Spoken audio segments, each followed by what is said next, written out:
Good evening, everyone, for a special Monday edition of This is Revolution Podcast. I am your host, Jason Miles. So glad to be here. I'm alone. I was supposed to be here with my podcast brother, if you will, Ben Burgis. As he asked me, what time do you want to start? I said 7. Is that a good time for you? Will you be done by then? Because your show starts at 5. It's like 2 hours. He said, oh, yeah, 7 is perfect. And he's still talking to Norm Finkelstein.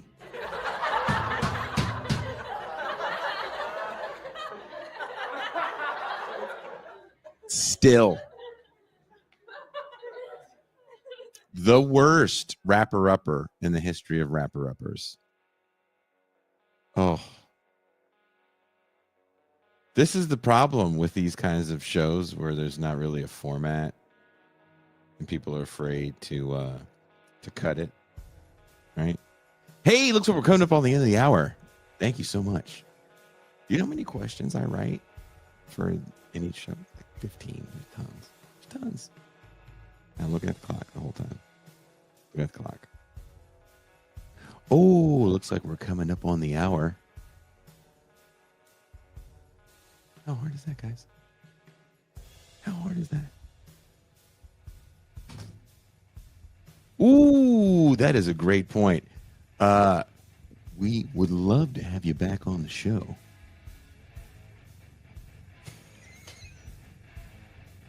But I get it.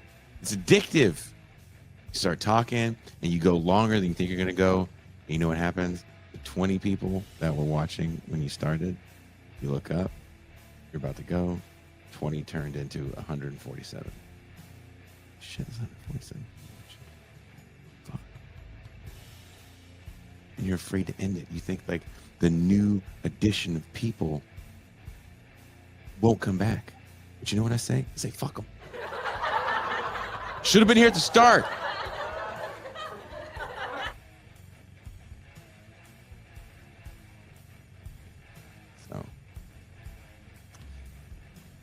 And I didn't necessarily have questions today. Like I don't have I turned the intro into 3,000 words on why I'm a little peeved in some of the things I've seen about Ozzy Osbourne and Hulk Hogan, and of course the whole Jubilee thing. These politics of outrage. If you watched the show Saturday or listened to the Saturday show that I did with Ralph Leonard, we did kind of touch on that a little bit, the politics of outrage. Kind of the main theme of what I wrote was that in living in the era of kayfabe, there is no better understanding of what I mean by that than the fact that in every obit I saw, whether I liked it or didn't, they referred to the characters' names that passed away. So, Theo died from the Cosby Show. Ozzy Osbourne died, the singer, and of course, Hulk Hogan, the pro wrestler, actor, reality show star, died, and not Terry Bollea. And Hogan, for me, kind of takes up a big part of the essay that I wrote because I really wanted to look at it historically, if you will. And what I mean by that is, I didn't get into the history of Hulk Hogan, which is, I don't want to say complicated, it's just longer. And if you're not a wrestling fan, it's really boring. He comes into the business, I think in like 78, 79. And what he is like the first wave of these really ripped wrestlers. Rocky Johnson is another one. Tony Atlas, who I believe was Mr. Universe, is another one. But when you look at old wrestlers in the 70s and 60s and 50s, especially if you look at some from the 50s, are really fat. And they have recycled characters. It's another thing people don't understand. Wrestling was very regional and television was very regional at the time. So a lot of wrestling promotions, if they got bigger, had local TV contracts. And if there were characters that kind of hit, like a Gorgeous George kind of character, where a guy wears a lot of makeup, probably walks in with a mirror and big flowery robes. That was a more common thing than people think. But they weren't super muscle bound, and before steroids, they weren't all that muscly large. And Hogan is a big dude. He's like 6'6". And I talk about it in the piece. I actually met Hulk Hogan once, real briefly, and it was because of a job I had. I worked a thing called WWE Access, which is a convention before WrestleMania. So if WrestleMania is on a, I don't know, Saturday, then Access is like through the week. I think it was through the week. I don't remember everything because it was like 2014 when WrestleMania was in San Jose, California, and Hogan was there the first day. And what kind of stood out to me was how exhausted he looked. Like he just looked like he didn't want to be there. I would say that there was a good amount of wrestlers that looked like they didn't want to be there for various reasons. They probably were just tired. Wrestling fans are a little handsy. Um, some people take things a little too seriously. But all that being said, he's just a physically defeated looking man. Now he's still a large dude. He still had big arms. He definitely didn't look 6'7" anymore because he couldn't stand up straight. And everyone that what it is if there's these premium packages you can get. So imagine a big convention. I don't know if you guys ever been at like baseball card conventions or any kind of fan convention. So there's just a bunch of booths where you can get autographs of different people. But if you pay an extra premium on top of your ticket, you can get these premium autographs. And you have so much time in this place. I think they were doing like 2 a day, 2 of these events a day. And Hogan, Ric Flair, whoever was the champion at the time, can't remember. I don't think it was Roman Reigns. Can't remember who the champion was. Sting. There was like a small handful of these premium people, and they would only be there for a specific amount of time. And when that time was up, they're out. So if you wanted to go run around and get all the autographs and not stand in the line, you would miss out. And they would sign anything you had. Fucking newborn baby, a titty, a car. They were signing anything. There was no limits to what they would sign. I think there was a limit to how much you could bring for them to sign, which, in all fairness, people didn't bring a lot of stuff. It wasn't like resellers there like you would think. But you could like take pictures with him. That was part of it. And Hogan was just so tired after every person he would want to sit down.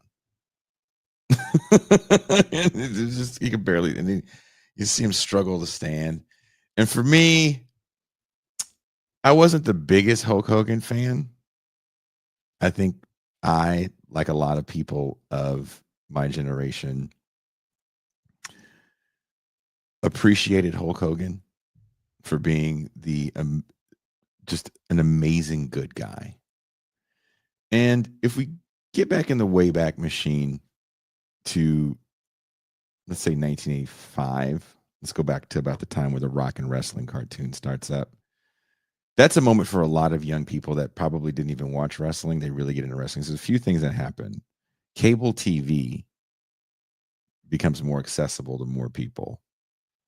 And through cable, there's a lot more networks that were local to regions of the country that are now national networks. TNT is one of them, TBS. We had some Chicago stations growing up. So you're watching these other wrestling promotions. Remember, what Vince McMahon really does that makes him an important character in the era of kayfabe that we live in is that he monopolizes wrestling on a level that no one had thought possible before, because everyone's still thinking in old school terms. Wrestling moves as like grass is slow. It was like grass grows, it moves really slow. And everything was very territorial. And it's kind of gangster. You know, people literally died in this industry, not in the ring from accidents. That definitely happened.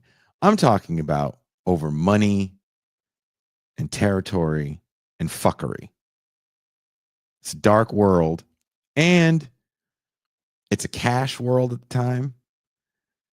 It's a drug-filled world at the time. So it's a nefarious world, right? Wrestling is a, you know, kind of sort of family affair, but you're a rowdy fucking family. It's it's been openly racist for a long time. Rowdy Roddy Piper, who might be the greatest heel in wrestling history. Some people might say the Iron Sheik, but he definitely flip-flopped over the years, and a lot of that has to do with Cold War bullshit. And I think Cold War bullshit hurts a guy like him. It hurts a guy like Nikolai Volkov because you can only see them a certain way, right? Rowdy Roddy Piper was different because I don't think anyone knew where to put Scotland. Most people probably couldn't find it on the map. And he was just a professional a-hole. But there's this thing in wrestling called heat. And heat, it's just attention, right? We kind of say this guy's hot right now, but heat in wrestling means fans are clamoring to see you do something. Save the day or slap a woman. But Roddy Piper knew how to generate heat. And the best way to generate heat is to do outrageous things. Again, there's no internet right now. There's no TV contracts for a lot of these places, but they were done in big arenas. I know Ben wrote in his piece because he quoted someone that I vehemently disagree with that said Hulk Hogan took wrestling out of high school gymnasiums and small rooms. It's not true at all. The thing had been in arenas since it's been around. And it had been on TV for a long time. So Roddy Piper used to wrestle in a California promotion in Southern California, a few hours north of me, at the Olympic, I think it's called the Olympic Auditorium, Olympic Stadium. And one of the things he did that I think is the most legendary heel bit of all time, because the people that ran that promotion were Mexican. So there's a big Latino audience that's coming out to see these matches. And Rowdy was a heel. He was generating a lot of heat and was very racist. The character, right? Not the man. So he decides to do this thing unbeknownst to anybody, the promoters, anybody. He comes out and he says, I want to apologize for the way I've been. The audio is available. I don't know if there's visual, but I've heard the audio. It's hilarious. I want to apologize to all of I think he says Latino. I don't even think he says Latinos. I think he just says Mexicans. And he goes, I want to sing the Mexican national anthem for you. And everybody's cheering. Yeah. I think that place held like 18,000 people. And Roddy Piper starts playing La Cucaracha. And those people explode. And chairs, you could hear the chairs flying, because this is back, folding chairs, flying into the ring. Piper plays it as long as he can before he has to get out. They found out what car he had. It slashed all his tires, fucked his shit up. And the people that threw the promotion loved it. They was like, that's the greatest shit I've ever seen in my life. The heat you generated from that. You can come here and wrestle for the rest of your life, and we're guaranteed a sellout. I say all that because I don't think people understand, again, wrestling, and that there's characters involved. This is Santa Claus. For a lot of people, it's Santa Claus. For young me, all these people are no different than Star Wars characters. And I would see my father. I had divorced parents, like probably everybody watching the show. If you're in your 40s, you know. And when my father had taken in his second wife's nieces and nephews, and one of them is a year younger than me, almost to the day. My birthday's August 19th. His is August 17th. So we had group birthday parties. We had to get the same things for Christmas so we wouldn't argue. So we were raised together like brothers, and he was a huge wrestling fan. Huge fan. And he's the one that kind of got me into it, and I hated it. When we were really little, we would butt heads a lot because we never had our own individual things. So I didn't want to like the thing he liked. But through cable television, we got to get all of the wrestling. So it wasn't just WWF at the time. We got to get AWA and NWA, and then we had local wrestling where I lived in the Bay Area. Then a few years later, the Gorgeous Ladies of Wrestling came to be. So there was just always weird, crazy wrestling stuff for us to watch. I wasn't the biggest WWF fan because it's very cartoonish. It really was made for children because one of the biggest markets at the time was the children's market. And I've said this before, I'll say it again. My greatest memories of my childhood are of watching 22-minute commercials called cartoons. And pro wrestling, for the most part, was a commercial for merchandise. And no one really knew how to do that because there still wasn't like a merchandising market, really. Maybe you sell some shirts or some things like that, but to sell toys, kids, we do crazy shit here. There's blood everywhere. And you're going to market to kids? Like, that's what we do. If you watch wrestling, and there's definitely televised matches you can see before the big merger of WWF. I forget the name of it before that, but before it was even WWF, it was WWWF and some other stuff. But you can watch these matches. There's video of it, and it's bloody. Oh my God. In the Hogan years, ask yourself, how scarred up he's no longer with us, was Macho Man Randy Savage? Ben, I see you. You're gonna have to wait a minute. I'm on a roll. You wanted to fucking hang out with Norm and not tell him to shut up. Shut up, Pawpaw. Hold on for a second. But it was extremely violent. Look at the foreheads of some of those old school dudes, and you could put a quarter in some of those wounds because it was about bleeding. It was about the match going into the crowd. The Japanese market was very different because in Japan, you don't sell anything. You punch, you kick. It's real in the sense of you're not selling it, you're doing it. But the money you made in Japan was next level. So tons of people go to Japan, get the shit kicked out of them, come back home. WWE, it's not as bloody. It is for children. And because it was for children, we grew out of it relatively quickly. Definitely some people stayed in the turns and followed the Ultimate Warriors and the Bret Harts and the Shawn Michaels and the all that bullshit and the Attitude Era. But a ton of people were just like, I don't give a shit.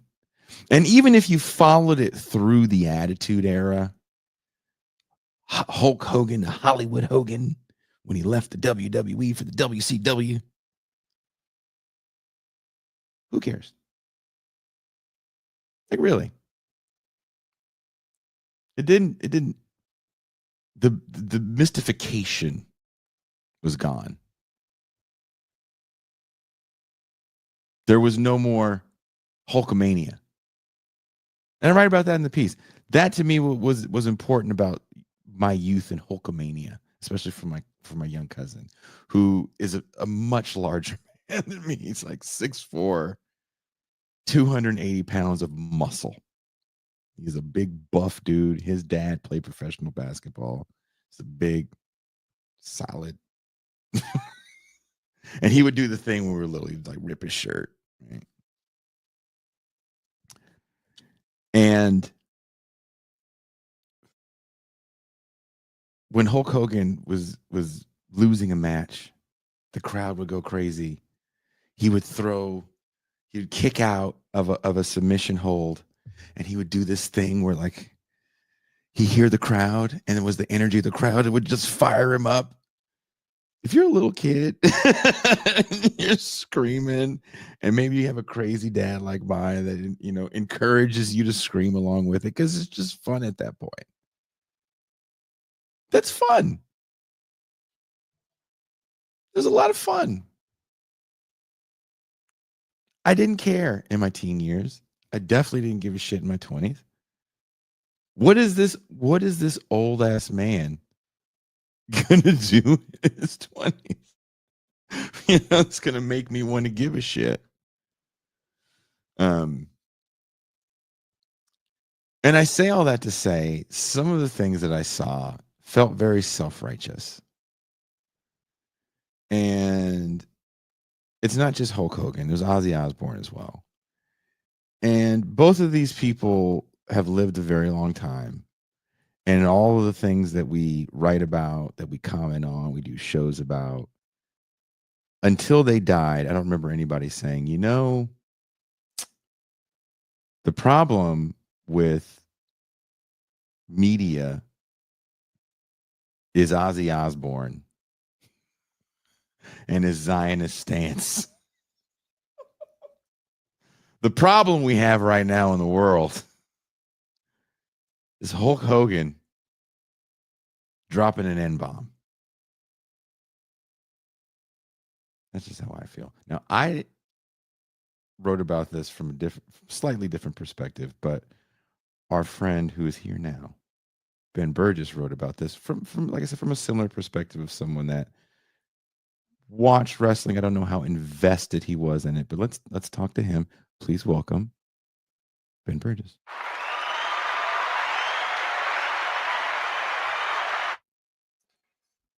Hey.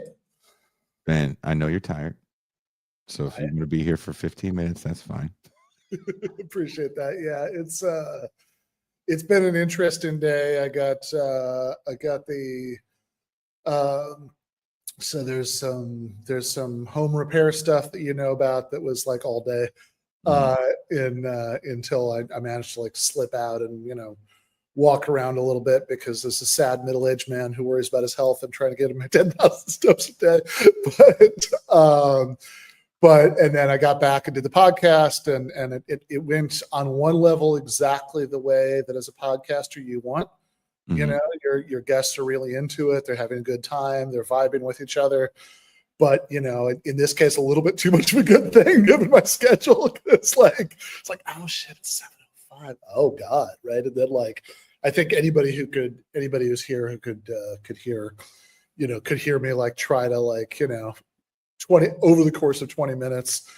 I'm trying to be like, okay, what can I say to wrap this to a close? And then Norm's like, that makes me think Brown versus Board of Education was actually a very It's like, well, fuck, I can't end on that. That's when you go, ooh, Norm, that is a good one. And a show for another time. Are you going to come back on the show? Then you do this. All right, Norm, thank you very much. Yeah, exactly, Tony. There's a lot of cat herding, and one of those cats was fucking Norm Finkelstein. So good luck. But I deeply love that man. But if you're he says things as they occur to him. All right. Well, I want to address this real quick. Someone says they don't like Hulk Hogan because he helped kill any chance at a wrestlers union. Yeah, that was in the 80s. Yeah. And the 90s is when the story broke. That's 30 years ago. Yeah, it's certainly not the case that if you think Dwayne Johnson wanted a union and said, I can't do it because Hulk Hogan snitched, you're fucking high. Don't say that. Don't say things like that. And I say don't say that because time exists after he snitched. It still could have happened. Why didn't it happen? You know why it doesn't happen? Because of the financial incentives that these people have when they become bona fide stars and no longer jobbers. That's the truth, Ruth. Yeah, I mean, I even like I brought it up. I had like a paragraph on it in my article on Hulk Hogan, but I think that the sort of correct way to make that critique is that it's like, look, the fact that he snitched when Jesse Ventura stood, tried to start a union, certainly says very bad things about Hulk Hogan as a person. But I agree, it's not correct to say that that's why there's never been a union, because that maybe explains why Jesse didn't get anywhere in those 5 minutes, right? That certainly doesn't explain, why, at any point in the decades and decades history of the WWF/WWF/WWE, yeah, there hasn't been a union. So I do want to circle back to what you said earlier, that so just for my own personal whatever, I was a I was a very enthusiastic viewer as a child. I watched. This is going to sound like I'm not living down any stereotypes here. Let me just say it that way, right? The difference between my experience and yours. But I had I'd watch wrestling at my piano teacher's house while my sister was having her lesson, and I was waiting down mine. You didn't have a TV, yeah. That's when I was watching it. But yeah, I mean, I loved it. I actually remember really being into Hulk Hogan. I think I might have had a Hulk Hogan action figure. I feel like the little rubber one. Vaguely remember that. Yeah. I remember. I actually remember. Connecting to the other person in that union story, I actually remember watching WWF when Jesse Ventura was announcing his retirement and saying that he was thinking about going into politics. Who would have thought that was going to happen? I vaguely remember him as a character. I remember him more as Jesse the Body. Yeah.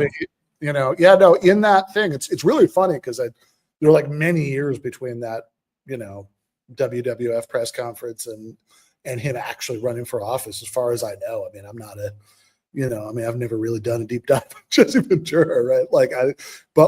As far as I know, many, many years in between, but I could distinctly remember him saying that he might want to go into politics. And he was like, who knows, maybe someday, the body in the White House, that was something he said there, which, he's not a Trump fan, by the way. He does not like Donald Trump at all, but he's kind of part of the kayfabe in the White House. Whether he wants to agree with it or not, I would love to talk to him about that. He's super libertarian, so yeah, super. What's funny? He lives in Baja. I don't know where in Baja. It's a big fucking state, but I don't know, he's somewhere. All right, so we've got to start driving around, seeing if we can figure out where he'd hang Which out. old white guy is Jesse Ventura? You Jesse Ventura? Yeah. Apparently, he's built one of those like stay off my land kind of compounds that you would think a rich libertarian would build. Yeah. What I wanted to talk to you more so about, and I did like the fact that you kind of put Hulk Hogan into perspective. The one thing I got super mad about, your quote from that Carl, whatever his name is, it's not true at all. Wrestling was mostly in arenas, regionally. It wasn't a small time operation that somebody took into arenas. It was already in arenas. Okay. So tell Carl that I said, stop lying. Okay.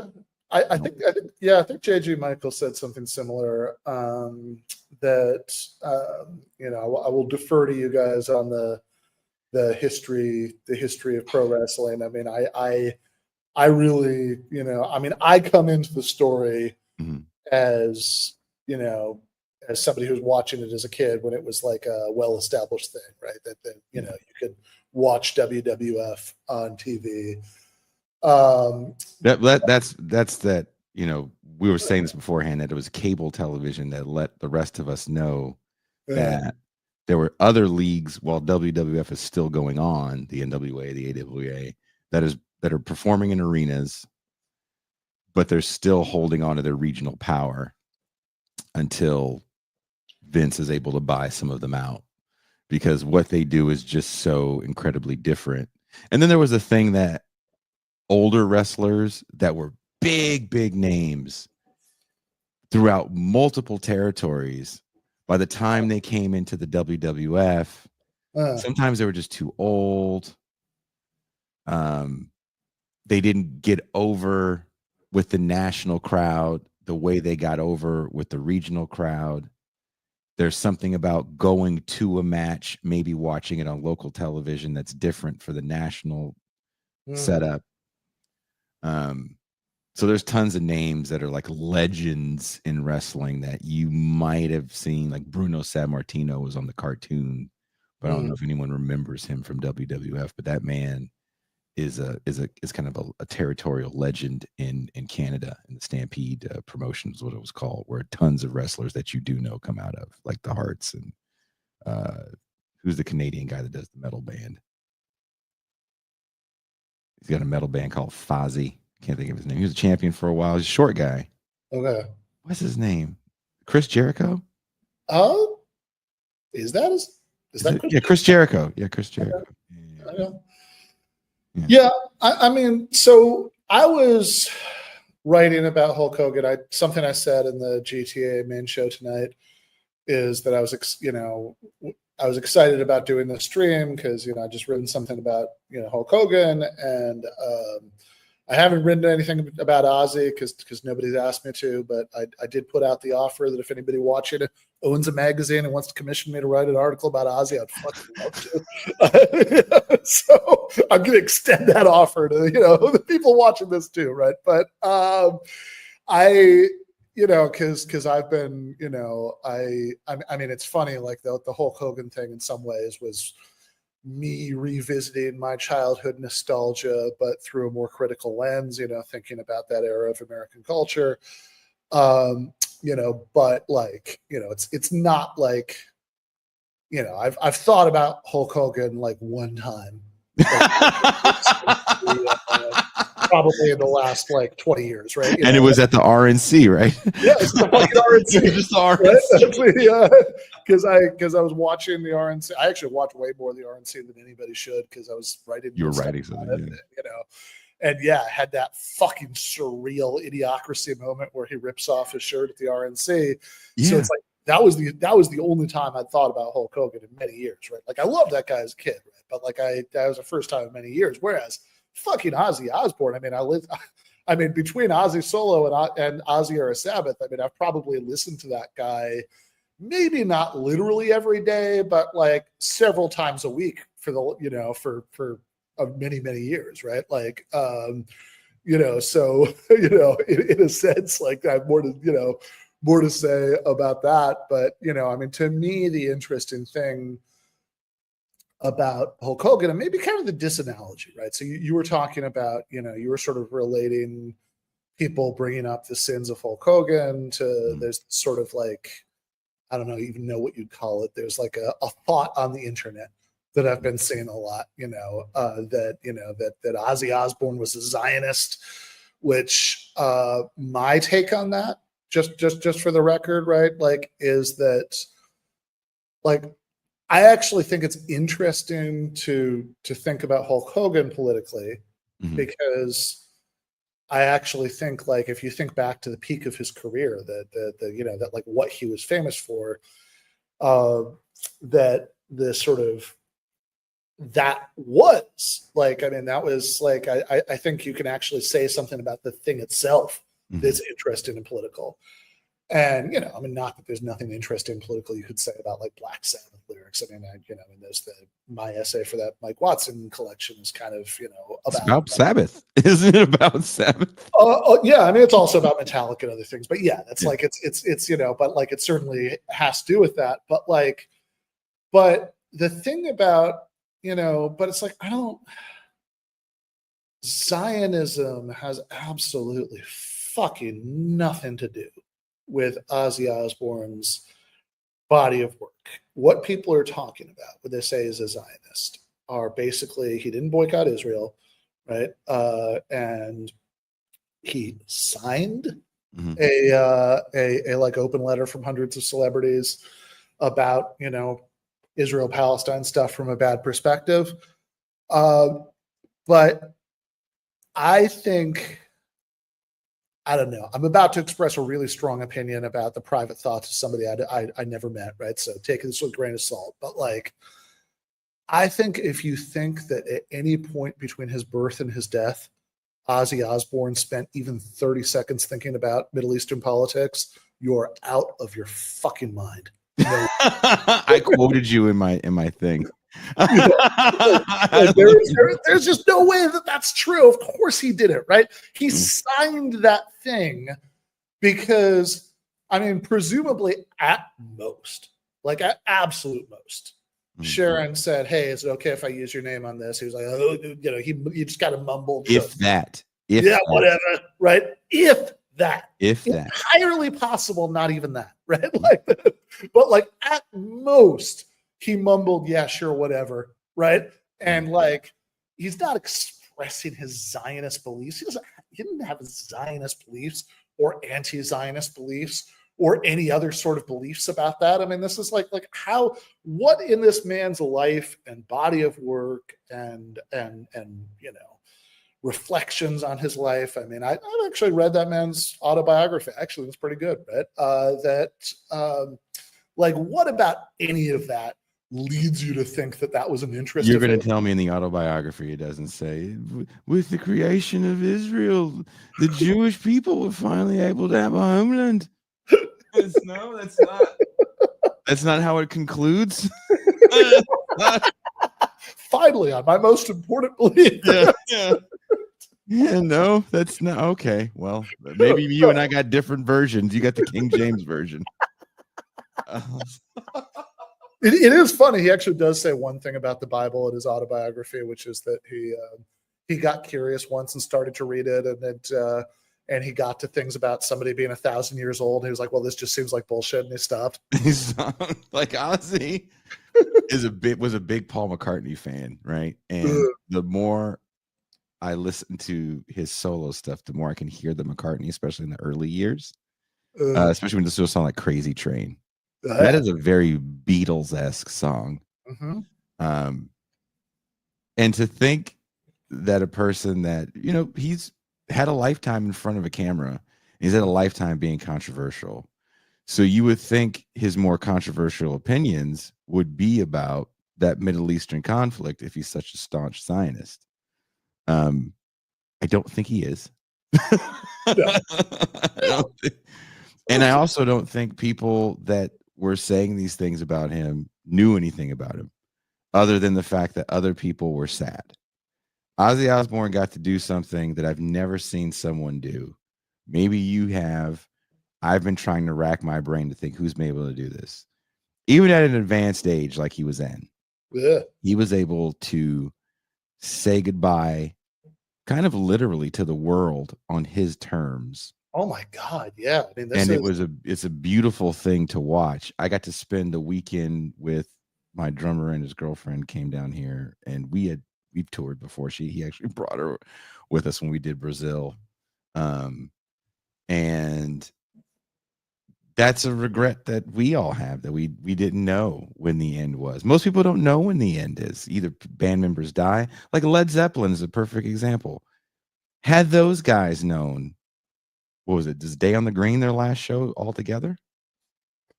Yeah, I mean that's right. So John Bonham dies in 1980. Yeah, Day on the Green's like 79, 78. You know, which is why very unfortunate In Through the Outdoors. The last is the last studio album, which at that point, I think Jimmy Page was too busy being a non-functional heroin addict to sort of do what he did on the rest of the albums in terms of pulling it together. And right. John Paul Jones got much better at doing this kind of this kind of production work at albums later. He like the arranging he did for was the REM Automatic for the People, right? Like I think is actually really good, but at the time he just wasn't very good at it yet, right? So that's kind of a disaster of an album, but it's like got 2 good songs on it. But yeah, I mean it is something that happened with Bonham very abruptly, and you gotta. I mean, I do always wonder, right? It's like if that hadn't happened, and I don't know, John Bonham had lived as long as Keith Richards, then I think that probably would have taken a little bit of the luster away. They would have destroyed him because they would have been womanizers. They would have been rapists. Yeah. Even Steven Tyler had a moment where he sexually assaulted a young girl, even though they were together, but she was really young. And yeah, right.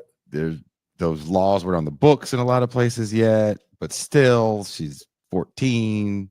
Yeah, a lot of those guys got real fucking quiet. During Me Too.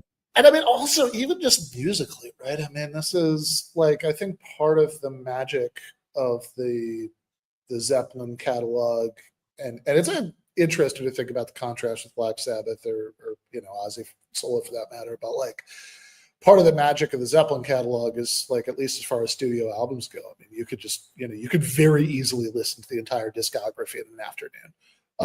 And, almost all of it is really good, right? I mean, it's like almost all of it, is, I mean, whatever your personal tastes are or whatever, I mean, just sort of calling balls and strikes for like the quality of what they were trying to do and like how well they pulled it off. Right. Almost all of it is very, very good. Whereas, I mean, look, I've never met the Rolling Stones fan whose favorite album is Bridges to Babylon, right? Like that, maybe that guy exists, right? But the Rolling Stones fan whose favorite album is A Bigger Bang, right? Like I've never met that person, right? So it's like I have to say I've got this little niggling feeling. It's like, yeah, if Bonham had lived as long as Richards, would everybody be arguing about? It's like, no, I don't think they really started to go downhill until Zeppelin 9. It's like, I don't know, man. I tried to listen to Zeppelin 8. It's not good. It's crazy if you think about it when it comes to the way we look at these stars, not even their musical catalogs, but like it becomes their like things they've done is why we don't like them as much, or we can't look at them in the same light. Hulk Hogan is kind of only outed through court testimony. Yeah. Right. Yep. He's a steroid user. That's court testimony that comes out, and rats out the union. There's something I did say in the articles. I don't know who believed that it really was just vitamins. Oh yeah, my dad was always like, he's on steroids. No, he's not.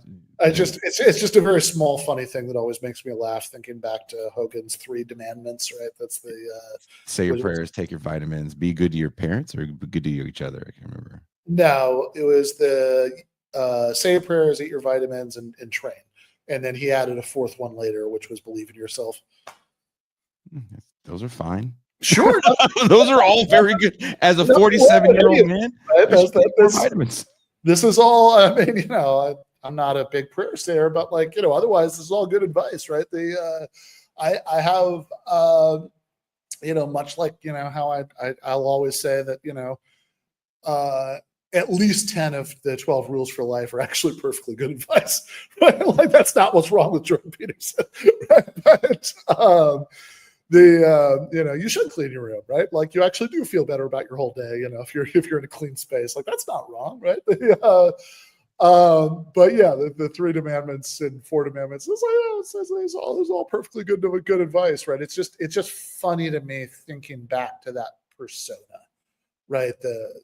Hogan, in that era, who's giving out all that stuff. And, I hope this came through, that what I was trying to do in the article is like both sort of like, I was trying to think critically about that era of American culture and what was wrong with it, but like, I hope it also came through that like I enjoyed all that shit. Like that, like it's not, I mean, it's actually kind of funny. Like I got, after I wrote that article, and like I got up that, morning, and Anthony Fisher, who's my editor at MSNBC, texted me to see if I wanted to write something about Hulk Hogan, which was, I will say, this doesn't make me feel very good. He said he was asking me because I seemed like the right age to write that article, right? But so yeah, correct, very old. But we were having this whole kind of conversation, back and forth about what I could say about it, maybe, and kind of thinking about Reagan era pop culture and all the anxieties about Russians and Muslims and all that stuff that that Hogan was kind of playing out the goofiest version of that, and and different kinds of American pop culture were playing out their own versions of that, and it's like I think that was a really stupid, like, I think that was a really stupid part of American history. I mean, the fact that even in Back to the Future, right? It's one of my favorite movies, but like even in Back to the Future, they threw in a Libyan death squad driving around middle America shooting people, and nobody's like, wait, it's the Libyans, Marty. Really? How did they get here? It's like, it's like so I actually watched, for the first time in God knows, I watched Red Dawn, the original, the night after I wrote the article, because I was thinking about all this stuff. And it's like, so to the point about what I was trying to do in the article, it's like two things are true, right? As Nick Wright said, two things can be true. One is that I think all of this stuff is incredibly dumb, and I think it's kind of worth thinking about what was wrong with the culture that produced all this.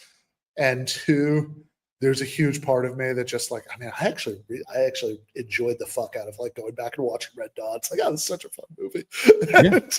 But like it's but it is also hilarious that it's like, if you think about the fact that Red Dawn came out 15 years deep into US-Soviet detente, and literally months before Gorbachev became the Soviet premier.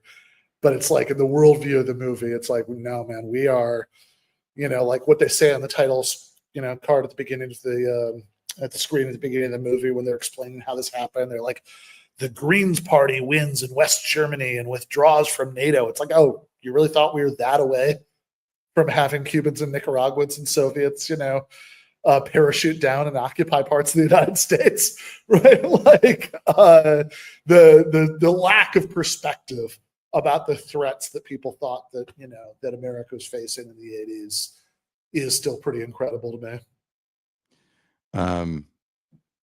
How do you feel about the fact that,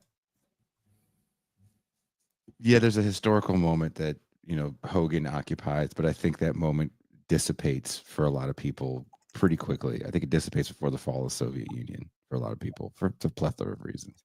I think movies get way better. I think TV's more interesting. There's a lot of things that are happening. For me, Hulkamania was like 6 months. I don't, that's an interesting thing to try to track, because I guess in my memory, it does seem like a long time, but also like when you're a kid, things seem like they last a lot longer than they do.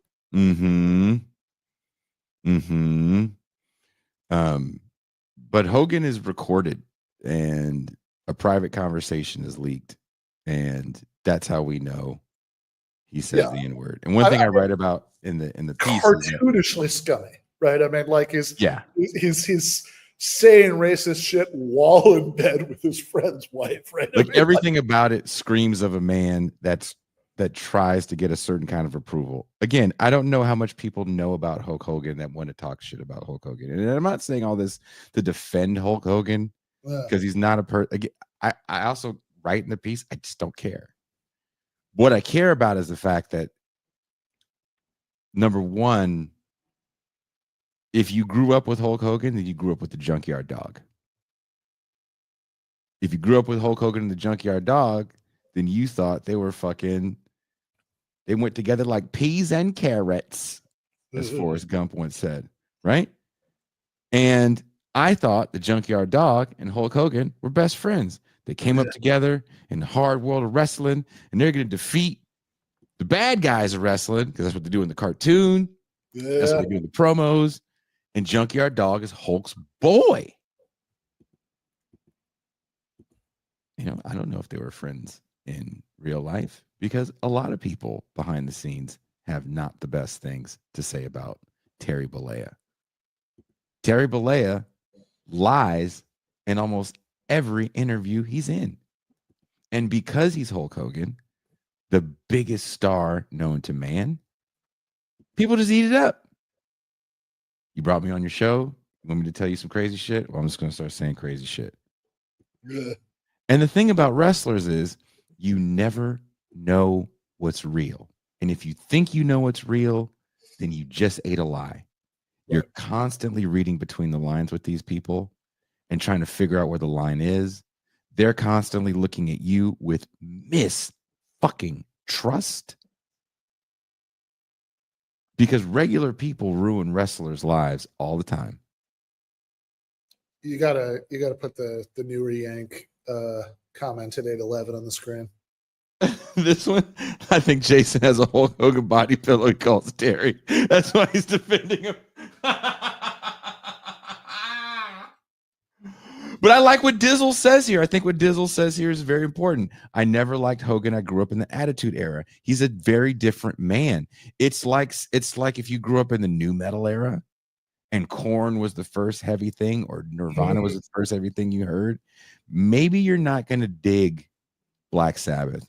Maybe Iron Maiden isn't going to hit for you the same way it hit for me, when it was by far the most heavy, frightening thing known to man. So Hulk Hogan is going to hit for you the same way. So he doesn't resonate with a part of society, I think, the same way. There's a younger group of millennials who's like, we just don't care about this dude the same way you guys do. Now, if The Rock, who is part black, comes out and says some horror, and you think The Rock is pro-labor for some reason? You think he has a problem working on a non-union set? Is it The Rock a Republican? Am I making that up? Yep. Yeah. But nobody that's writing all this bullshit about Hulk Hogan is talking about the world in which these people live in. They're just going, well, he's a scab. Which he was. Terry was. And, he said the N-word, so he's a racist. That's complicated. I say the N-word. I know a lot of people that have said horrible things that it may not define their character. Do the Boondocks bit. Granddad, you said it 120 times last week.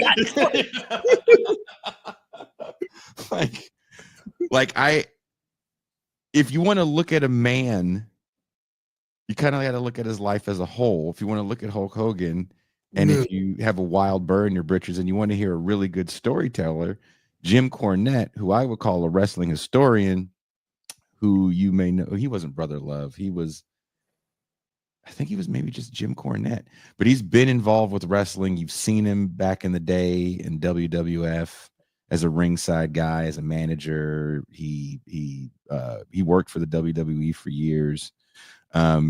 He was telling the story of Hogan because he took very early promo pictures of Hogan when he was coming up, and he had a different name. He was Terry the something, Terry the Terrible, Terrible Terry. Again, Hogan isn't his name, it's Bollea. But Hogan, Hulk, it went together. They ended up, I didn't know this, Jim Cornette said, they ended up paying Marvel a bunch of money during the Hulkamania years because they trademarked the word Hulk. Wow. I didn't know that. And the tearing off of the clothes, they were like, oh, no, fuck that. You're paying us. I can see that. Yeah. So, because at first I was thinking, okay, gonna trademark Hulk. I mean, that's not a, I mean, the word Hulk, right? It's not like that Marvel Comics made that up, and but it's like, yeah, if you're gonna call somebody Hulk and brand him mostly as Hulk, and one of his trademark things to be tearing off his shirt, yeah, I think I can see Marvel's case. Like, no, man, that's our thing, dude. You can't take our shit. So he goes through a lot of iterations in the character, and even the Hulk Hogan as we know it today is taken from another wrestler who didn't get on the WWF train, and that's someone posted a video of, like that, like that's an indictment on his character. Like these things are all original. Like these guys don't come up with these things on their own. Are you high? No. Someone tells you who the fuck you are. Unless you came up with your own spiel and you got heat in your region and you're getting picked up by this this guy's got some heat. He's the Hebrew hammer. He's got all this fucking heat. He's he throws his yarmulke off, and then the good Lord energizes him, and he does a leg drop. Well, if you got heat from that, that's who you're going to be until they decide to change your name to something else. How many name changes did you see from the 80s to the 90s to the nows? Right? The Rock came in as a heel, just to work. And then he became the babyface. Yeah. I mean, I don't know, man. It's I think anybody who spent substantial amount of time watching wrestling knows that it's entirely possible to be a heel that the audience, I mean, without stopping, right? That the audience comes around to, and then maybe, then maybe the character's revised, actually because of that, right? Which I actually think is not a bad model for the appeal of Donald Trump, right? He has a lot of characteristics of a heel that like a certain audience came to love. And then back to the Ozzy thing, it just really felt like, and again, I don't know if you feel the same way.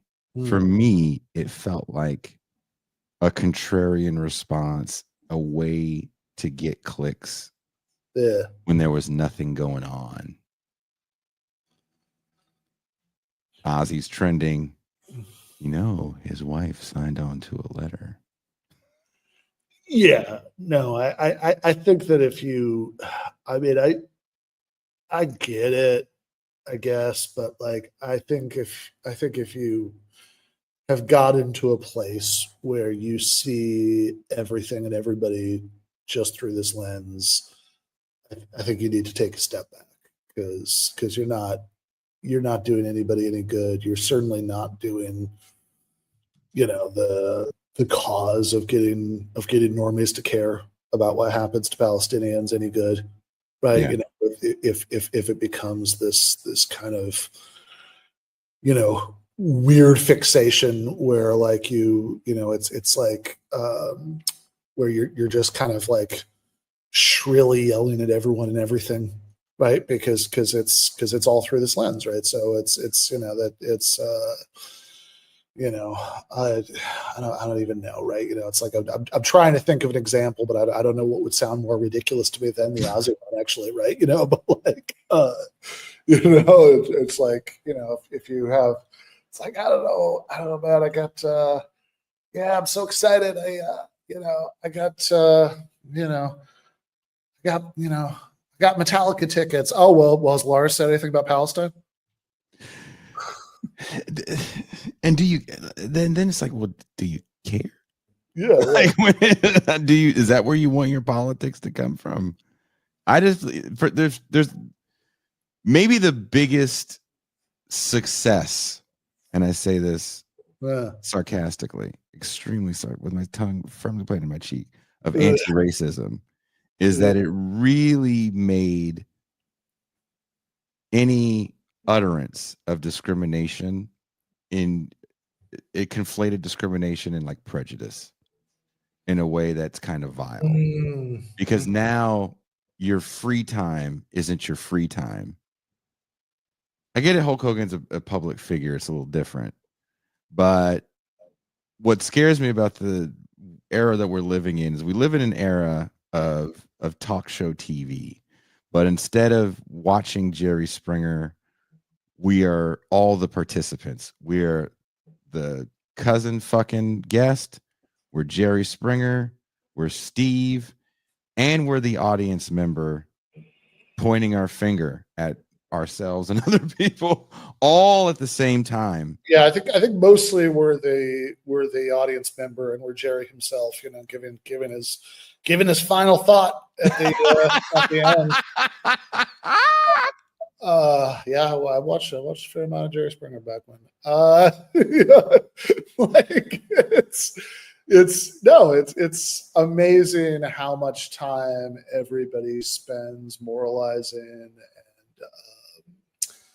and it's like, it's obviously not the same, but it's like, I think it's like a little bit of a weird effect of the diffusion of media. That's like the same way you notice like that so many people now, when they talk about politics, like everybody's a strategist, right? Like everybody's constantly like making predictions about how other people who aren't them are going to react to everything that happens, right? It's like, the fuck is this? Why is everybody James Carville now, right? They why? I don't like it. Like, just, can you just have opinions about things and not, filter them through all this, right? It's like, yeah, the same way. I mean, everybody is sort of constantly, judging everybody and everything, and that's how a lot of people interface with media, with whatever is going on in the world. Like, I mean, I remember when sorry, I'm just editing out personal details from this as I'm in the middle of talking, so I'll just but I remember a time, let's just say that, right? I don't know, like 11 years ago, when I have that's nice, Dizzle. Damn, good for you. When I was watching a tremendous amount of ESPN, right? It was just like on, all the time. And I kind of realized at a certain point that, like, I mean, I enjoy boisterous personalities, like, doing sports takes as much as the next guy, like, but I kind of realized at a certain point that I wasn't into it, because so much of the ESPN talk shows were all just about like judging athletes and talking to, like, not like judging their performance, that's fine, right? But like judging their various sins, right? And like arguing about exactly how they should be punished for like various violations. That's my kind of issue with all this stuff. Like, we're talking about, for Hogan, we're talking about private conversations. You want to talk about the union busting thing? Okay, that's one thing. Yeah. But I think you have to add, nobody else stepped up to try to do it again. It wasn't like they were so frightened. Oh no, Vince is going to kill us. Like, that didn't happen. Yeah. Didn't happen at all. In fact, he didn't even fire Jesse Ventura. Yeah. Like, he just gave him a talking to. Jesse Ventura didn't leave. Yeah. Before everybody starts like fucking crying a river. Like, remember, that motherfucker didn't go anywhere. He stayed a ringside announcer. You think he got a couple of extra bucks? Come on. My point is, it's all kayfabe, because it becomes an oversimplification of good guys and bad guys. Context means nothing anymore. And it becomes just words. It's like the show getting pulled down because I said the word suicide. And then I get a special email from YouTube that they care about me in this time of need. And there's people I can contact if I'm feeling alone. I think the thing that always gets me the most about YouTube censorship is just how capricious and unpredictable it is. Because, like, you said the thing about, okay, you were saying the word suicide. when I started doing, I mean, I haven't done any in a while because I've just been too busy. But like when I started doing the streams with Stefan, right, the philosophy streams, we did one on something I'd written about David Hume's essay on suicide, and we said the word suicide like 200 times in that stream, and it was on TIR as well as GTAA. Never fucking pulled down, right? It's like it's not that like. I mean, I know there's certain things that like get you kicked off or demonetized or whatever that like are predictable, but it's like so much of this stuff. It's not even that there's like a stupid rule, but once you know the rule, you know the rule, right? It's just it changes all the fucking time as the wind blows. That whole thing about firearms that got the main introduction pulled down is a new edition because I upload all the clips. And they ask you a series of questions when you upload a clip. Does it have bad language? This, and this. And you get rated, actually, when you say, no, it doesn't. Like, let's say I say, no, it doesn't, and it's filled with F-bombs in the clip. Oh, yeah. And they upload it. They're like, well, this person doesn't necessarily tell the truth all the time. So you're a 90% accurate when you tell us that it's fine, right? That makes sense, yeah. So with the Shogun pull down, I noticed, I was like, oh, there's a new thing they have now that says firearms. You can't display any firearms, holding them or whatever in a live stream. So Quinn is actually working on a new intro, of course, keeping the music. But the point is, in our video and with the show, we don't talk about killing people, but one of the things they say is we want this to be a safe space for people. This is language that was used by, we'll just say for all intents and purposes, left figures, especially at the height of Me Too. Safe spaces were what it was all about. I'm black at a school full of white people. I don't like it. I need a safe space.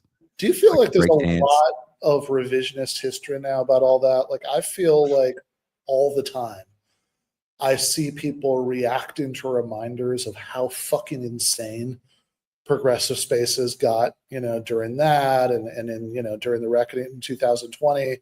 I see people responding to reminders of this stuff by like being like, what are you talking about? Right? It's like, I don't remember that. It's like, well, okay, I do. Yeah. Like, what's interesting is this weird horseshoe of people that want to condemn the bads, right? And that's what Jubilee is. That bullshit. Let's make a game show out of a bunch of aspiring internet personalities on whatever political spectrum. We don't care. They really don't. And then we'll find a popular figure and we'll put them in the center and everybody will watch this happen and the condemning will ensue on a certain political pole spectrum. But if for Mehdi Hassan's case, the guy that was quoting Franco, not serious at all, right? He's a Nazi. He deserves what he gets. He's a Nazi. It's like, but this is the same way that you're talked to in the Columbia protests. Those are all anti-Semites. Kick them out of school. These are people that say horseshoe theory doesn't exist, but they are a part of the thing that they say isn't real. Yeah. I mean, my thing about that is just, I agree with you. That's not a serious person. I'm very unworried about him. But I think that guy's a fascist the way that a lot of idiots on the internet are Stalinist or Maoist or whatever, right? Like, yeah, it's an affectation, right? But I think, but like putting that aside, right? Putting aside how seriously to take him or whatever, it's just crazy to me that that run-on episode with Norman McManus, was about John Stuart Mill, kind of about free speech, although we barely got there because everybody started talking, and it just went off in directions it went off in.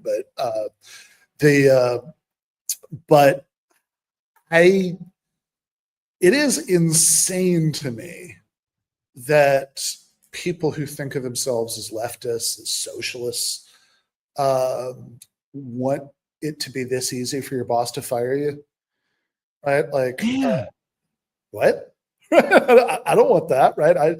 I would actually no. I don't want people to be fired for the political opinions they express outside of working hours. And it's just so weird to me on so many levels that this is a thing that people want, because this just seems like, I mean, one, just pragmatically in an immediate way. I mean, we're, if you haven't noticed, the left is not in power, right? Like, so, making it easier to punish people for their speech is not going to go well for us. And then, but like, even beyond that, it's like, I mean, what kind of society do you want to live in? I don't want to live in a society where it's easy to lose your livelihood, right? Because your boss doesn't like what you said when you weren't even at work.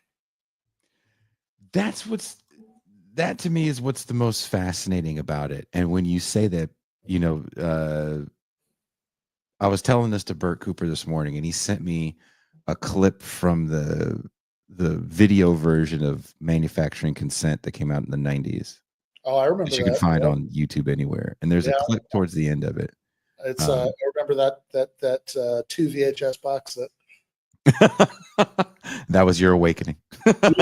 More or less. There's a scene in there where Noam Chomsky kind of, I don't want to say defends, but he defends the civil rights of a French teacher, professor. Holocaust denier, yeah. It was a Holocaust denier. Yep. And people were furious at Chomsky because they believed that he was a Holocaust denier. And he said in a very Chomsky way, look, man, I don't have to agree with the dude. I'm just defending his civil rights, that he shouldn't lose his job for his political opinions. Because Chomsky understood, you can fire me for mine. If I don't agree with the status quo, I normally don't agree with the status quo. That makes me fireable. If I say, I'm a Marxist, I'm a thisist, according to some people that don't feel safe around Marxists. Well, that's the fucking thing. I mean, if you're prioritizing people's feelings in this way, I mean, it's like, that can cut in a lot of different directions, right? I mean, that, and it's what they like, I don't know, why not? Like, oh, I came from Venezuela and I'm really traumatized by all this commie stuff, very, very fucking easily, it's, and yeah, I mean, I think that this thing about, the, Jewish students, not feeling safe, is something I think you should have seen that coming from a mile away.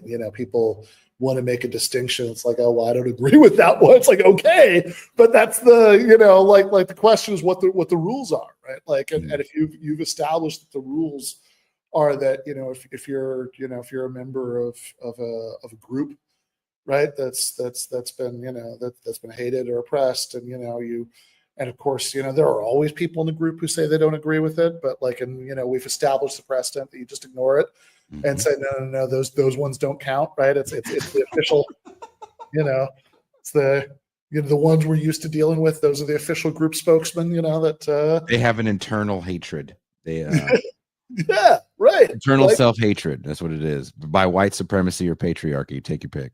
Yeah, exactly. Right. It's like, that like, which has always been, it's like, I don't, there's like, okay. Like, I mean, the sort of, that Matt Brunig, he's got a great essay on identitarian deference, which he talks about, like, it's like, look, there is a gender gap on abortion, even at the time he was writing, I'm sure, since Dobbs, it's all different, but like, that, more men than women, are anti-abortion, but that gender gap is still like, it's a good 40% of women who are anti-abortion. Right? Most of those groups are led by women, those anti-abortion groups. Yeah.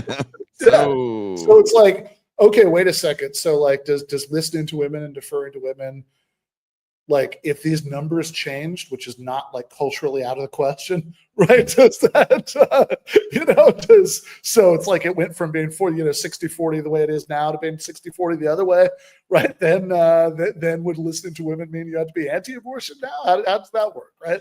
Like it's always, and it, like, which always got me when people would be like, oh, well, I don't even think men should have opinions about it. It's like, okay, well, the only people who are going to listen to you are people you agreed with, who you just told to shut up, right? But Yeah, you just tell that's yes. When you go off on these, Hogan is a racist and Ozzy is a Zionist, what you do is you play into the right. If you watch the Eric Weinsteins of the world that really position themselves as like this middle road intellectual who talks about the far left and the far right, right? Then you position yourself on this imagined far left.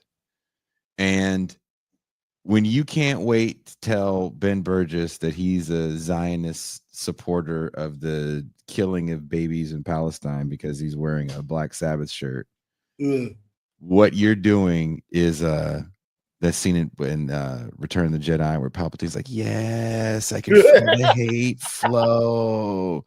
Every time Charlie Kirk pulls up to a campus and there's a bunch of kids out there with their fucking speeches ready to go, yes, strike me down with all of your anger. If Charlie Kirk says something factually incorrect and it's on camera and you're the one that corrects him, he just got 100 more people to give him $10 a month. Remember that. I always thought it was hilarious. I mean, maybe I know this is kind of a dated reference, but you kids remember Milo Yiannopoulos? Because I do. And I remember how hilarious it was when people, they were like lefty people who were like, oh, we, like we brought down Milo with the like successful, harassment and deplatforming or whatever. And it's like, no, you didn't. You guys built Milo's entire career, right? Because in a world where there weren't people trying to disrupt him and scream at him all the time and all that stuff, Milo would just be some guy who was speaking at young Republican clubs, and it would be pretty boring. Those early videos, he's talking to nobody. Yeah.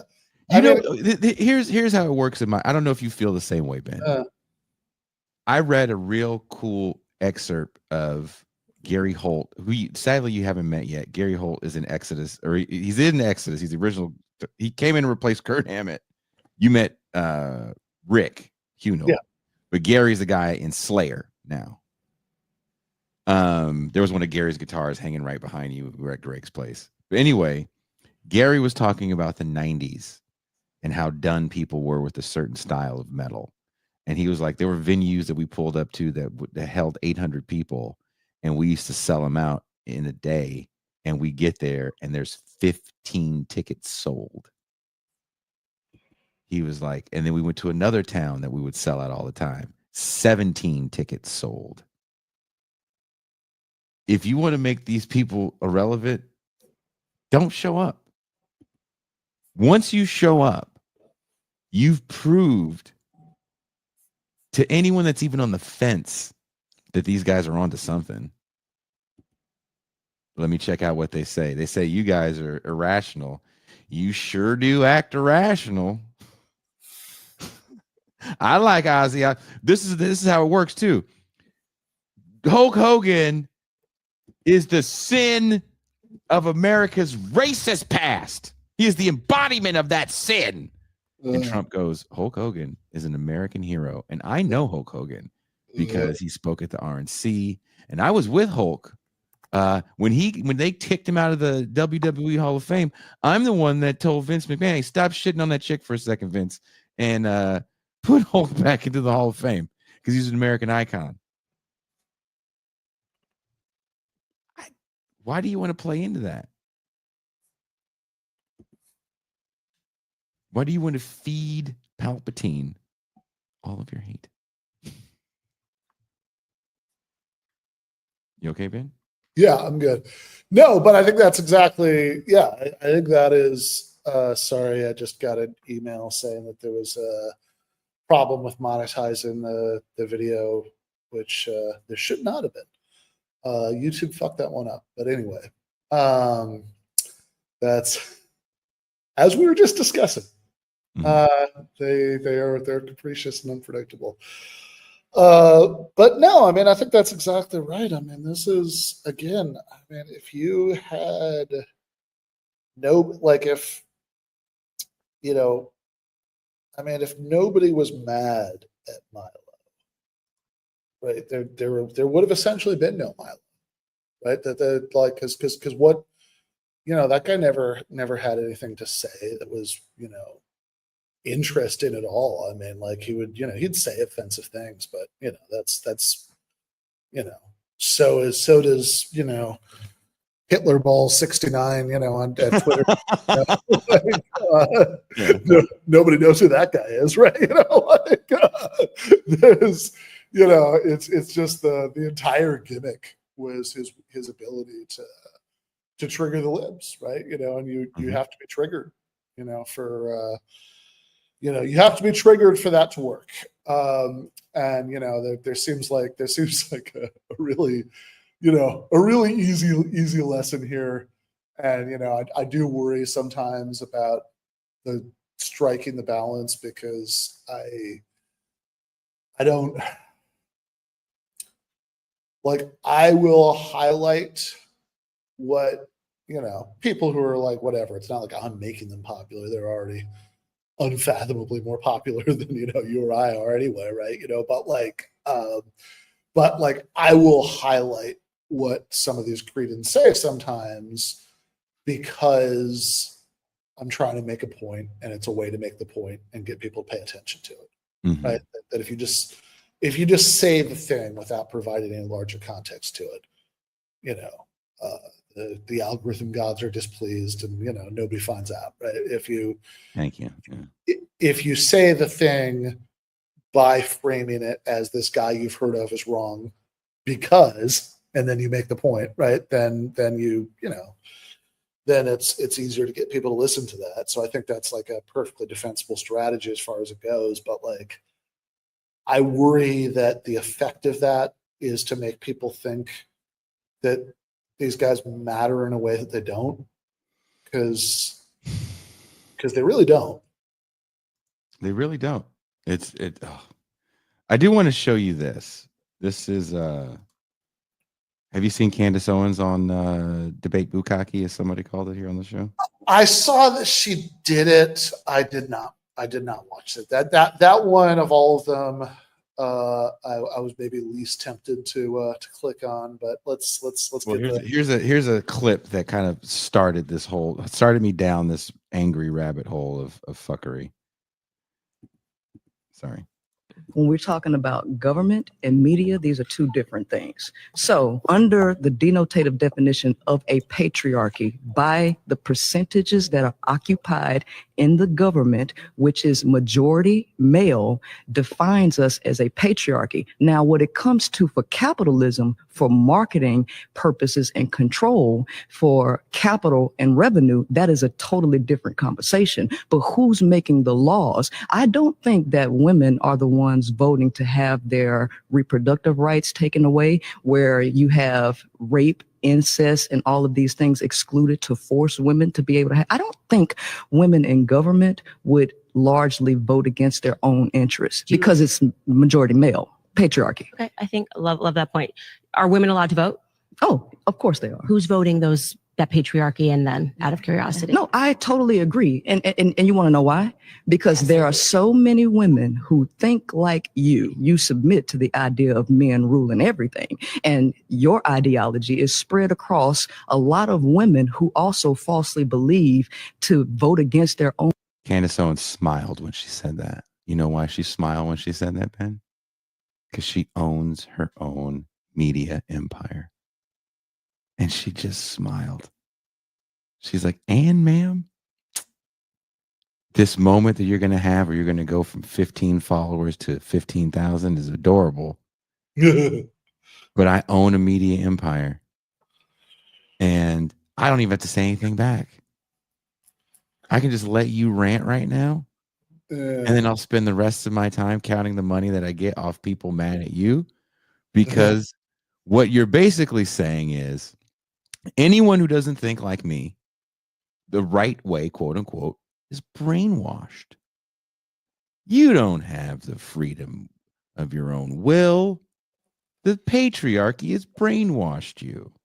You don't have class interests that may cause you to vote a certain way.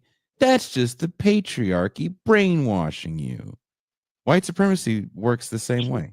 She also, I mean, this is the first time I've watched this clip, but am I crazy here, or did Princella kind of switch her position from the beginning of the clip to later on, right? Because it sounded capitalism, like, well, it sounded like at first she was saying that it was just men doing these things to women, and then, you know, calling balls and strikes here.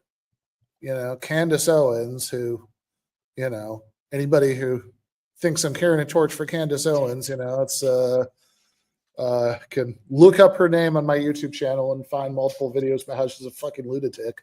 But like Candace Owens, I think in response to the first point, actually said something reasonable, which is like, wait a second. An awful lot of women are voting for the stuff. Yeah. That you object to, right? Like, so, you know, if your theory is that this is stuff men are doing to women, that's your, you know, like, it seems like there might be some nuance you're missing here. And then the response, ma'am, you've never met a man. Look, Princella, this is going to sound real offensive. I refuse to believe that you've never met a black man that didn't want an abortion. Refuse to believe it. I know it sounds wrong, but I just refuse to believe it.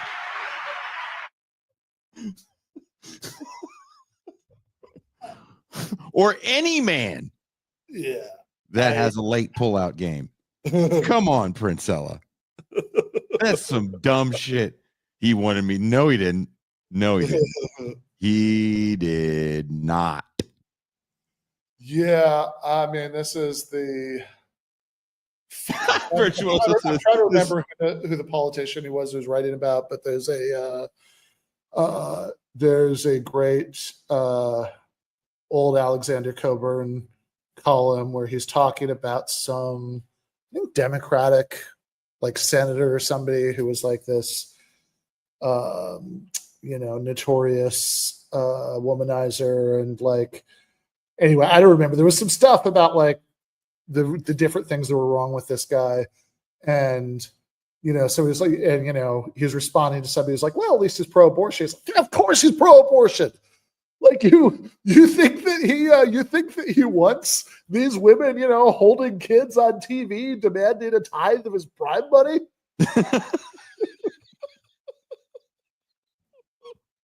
Like, this idea, in my 47 years of life, and I'm sure this man exists somewhere, I've just never met him. You know, you know how many younger men I've met, Ben, that have gotten their nuts snipped. It's like, nah, I'm not even plugging. I don't even fuck around with it. Yeah, man, lady, I think you're tripping. I think you're tripping. Sorry, ma'am. I would have stumped. I was like, come on, lady. I was kind of with you for a minute there, but yeah. No. When somebody told me this, Ben, I've never heard this before. I never heard this before until not too long ago. Someone said using a condom is like trying to smell a rose with a gas mask. Maybe you heard that. That's true.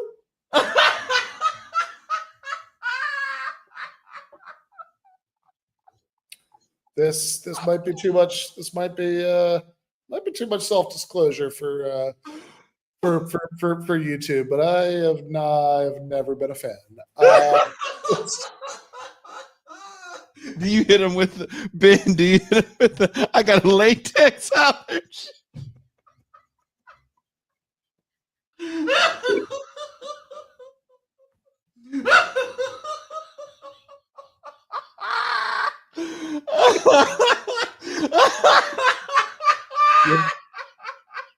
Ma'am, you're being very ableist right now.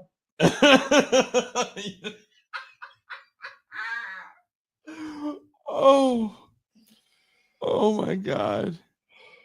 Yeah, this conversation pissed. I didn't even see the whole end. Interest just to complain about it in the end. You earlier you said that, women would be much more happier working at home, but don't you agree that it's human nature to want things that you don't have? Mm-hmm. So during the 1950s, which is something that you constantly bring up, it wasn't until 1994 that it was legally illegal to beat your wife. And so what we're dealing with is people wanting something, and then when they get it, they're... So when people talk about the crime bill, we always have to remember the Violence Against Women Act that was put into the 1994 crime bill, which is a big reason why people like Nancy Pelosi and Joe Biden never backed off of it, because they always said, hey, the Violence Against Women Act. And that did make a lot of changes for spousal abuse, and I think even shelter build-outs. So not happy with it, and then they have to revoke that idea for something else. And so what you're saying is that women vote for these things because they have the same mentality as you. Okay. Well, I think a more nuanced conversation is, well, here we are, not in the 50s anymore.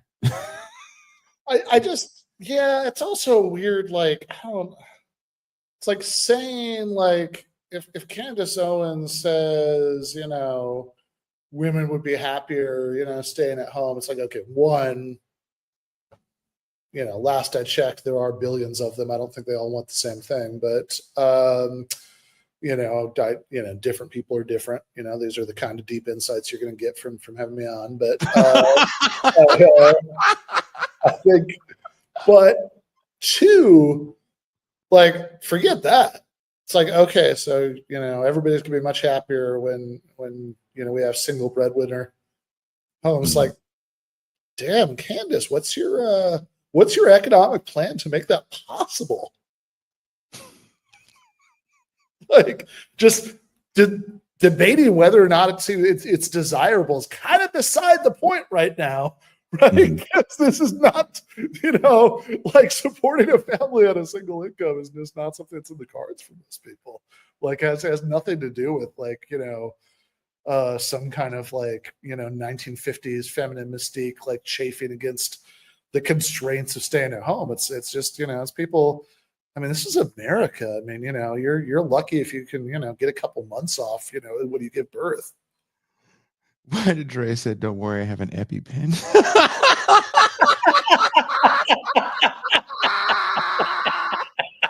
Drea is not falling for the banana in the tailpipe. He is not falling for any of your lines. Oh, do it in the butt. It's just like in the front, but different. Yeah, no, she's not falling for any of your fucking lines. She said, I am not for the okey doke. Ben. What is wow. Just wow. Well, once we've got into the Hogwarts phase of the stream, I think it's over. It's time to call it a night. Might be time to call it. It might be time to call it a night. Where do we get everybody to move it? Bam. Thank you for hanging out. Thank you for agreeing to do this. I would have normally done it on a regular stream, but I know you have your patron side. I was like, why don't we do a patron thing? So, Danke. Bitte, yeah. And you're going to be around this week? I am going to be in LA from tomorrow to Friday. I have a good buddy of mine from high school actually is is going to be visiting. He's coming into he's coming into San Diego, but I'll pick him up there on Friday and, spend the weekend in Rosarito and I think take him back on Tuesday. I think that's planned. Well, then we have to find some time to go to our favorite bar. No question. No, I think I'll have a house guest at the same time, so we can all roll out there together. Yeah, I think you would enjoy that place musically. Thank you guys. Ben, have a very good night.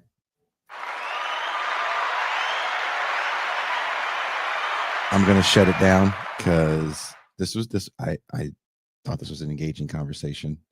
Definitely leave a comment when you're done. I don't know. Sorry. It's been a long week for me too. Thank you guys. And I'll see you tomorrow. And I don't remember the name of the book we'll be talking about, but it's good. I think it's called Play It Again, Sam. Repetition. Play It Again, Sam. Repetition in Art. I remember it.